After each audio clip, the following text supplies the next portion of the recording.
नमस्कार, कशिश न्यूज देख रहे हैं आप। मैं हूं रश्मि श्रीवास्तव आपके साथ। पटना के ज्ञान भवन में संत शिरोमणि श्री गुरु रविदास जी महाराज की 650वीं जयंती समारोह का आयोजन किया गया है और मुख्यमंत्री सम्राट चौधरी इस समारोह में संबोधित कर रहे हैं। इसका रास्ता खोलना है, इसलिए स्कूल को भी ठीक किया जा रहा है, दुनिया के लेवल पर लेने का काम किया जा रहा है।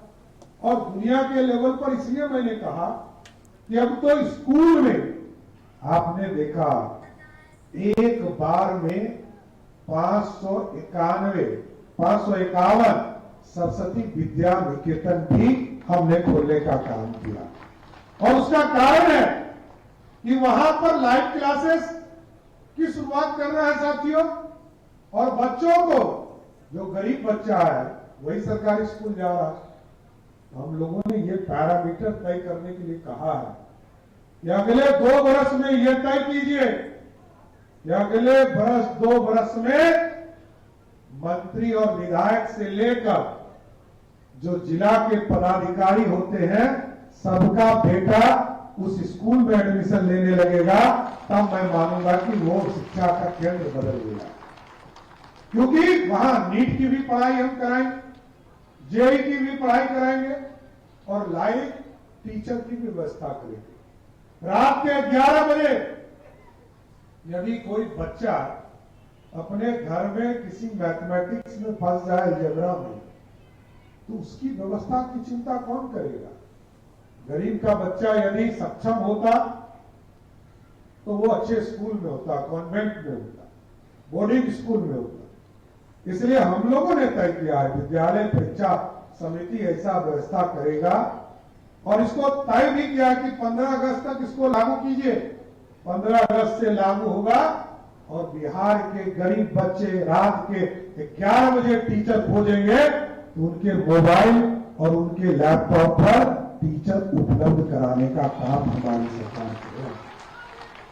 इसलिए साथियों, मेरा यह स्पष्ट मानना है, ज्ञान अर्जन करना है और ज्ञान दुनिया के स्तर का भी अर्जन करना है। इसलिए हम लोगों ने कई यूनिवर्सिटी की कल्पना की साथी। लिटरेचर के क्षेत्र में, साहित्य के क्षेत्र में रामधारी सिंह दिनकर से बड़ा कोई नाम नहीं। इसलिए हम लोगों ने तय किया कि उनके नाम पर भी, एक साहित्य के नाम पर भी एक यूनिवर्सिटी बनाने का काम करें।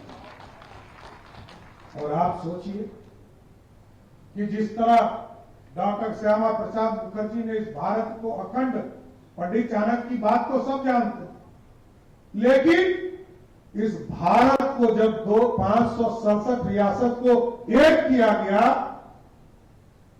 और भारतीय जनता पार्टी जनसंघ के लोग आजादी के समय से एक नारा लगाते रहे कि नहीं रहेगा 2 विधान, नहीं चलेगा 2 निषाद और नहीं चलेगा 2 प्रधान। इस व्यवस्था को जिसने अपने प्राणों की आहुति दी, डॉक्टर श्यामा प्रसाद मुखर्जी के नाम पर भी हमने एक एआई और कंप्यूटर साइंस का यूनिवर्सिटी बनाने का संकल्प लिया। मैंने सभी विधायकों को धन्यवाद भी दिया। इसको सबने समर्थन करके भागलपुर में इस यूनिवर्सिटी की स्थापना की है, जो टेक्नोलॉजी के सेक्टर में काम करेगा। और आज दुनिया में जिस तरह टेक्नोलॉजी बढ़ रहा है सब, उसको बिहार में भी स्थापित करना है।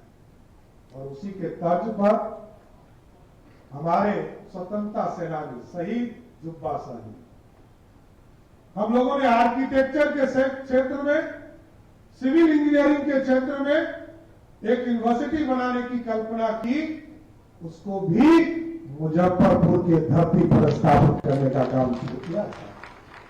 इसलिए साथियों, सतों का जो उपदेश है, धर्म का रास्ता, ज्ञान का रास्ता और सामाजिक समरसता को जोड़ने का रास्ता, ये ज्ञान के माध्यम से आएगा।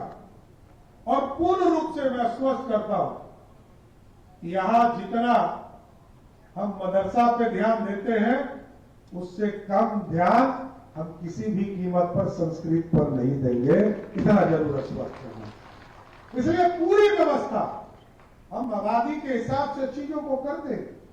हमने कहा किशनगंज जिले में बड़ी आबादी है तो वहां उर्दू विद्यालय खुलना चाहिए, इसमें कहीं तो हो, वहां खुलेंगे, लेकिन पूर्ण रूप से राष्ट्रवाद, राष्ट्र के प्रति पूरी तरह भावना जिसके रहेगा उसके साथ ये भारत चलेगा। इसलिए बिहार सरकार पूरी तरह आपको आश्वस्त करते हैं कि भारत के संत परंपरा को और संत रविदास जी के दिखाए रास्ते को, उनके जीवन को आगे बढ़ा, उनके जीवन में जिस तरह कठिनाई देखने को मिला, आज बिहार में इस पूरी तरह जातिवाद को खत्म करते हुए बिहार की सरकार ये चाहेगी कि बिहार के लोग आगे बढ़कर बिहार की समृद्धि की चिंता करें। इसलिए मैं जरूर आदरणीय प्रधानमंत्री जी को,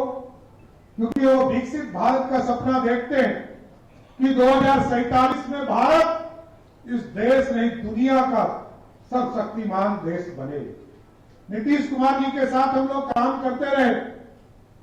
पिछले 2-2.5 वर्षों से मैं उप मुख्यमंत्री के तौर पर उनके साथ था। वो रोज चिंता करते थे समृद्ध बिहार बने, उस समृद्धि को भी लाना है सर।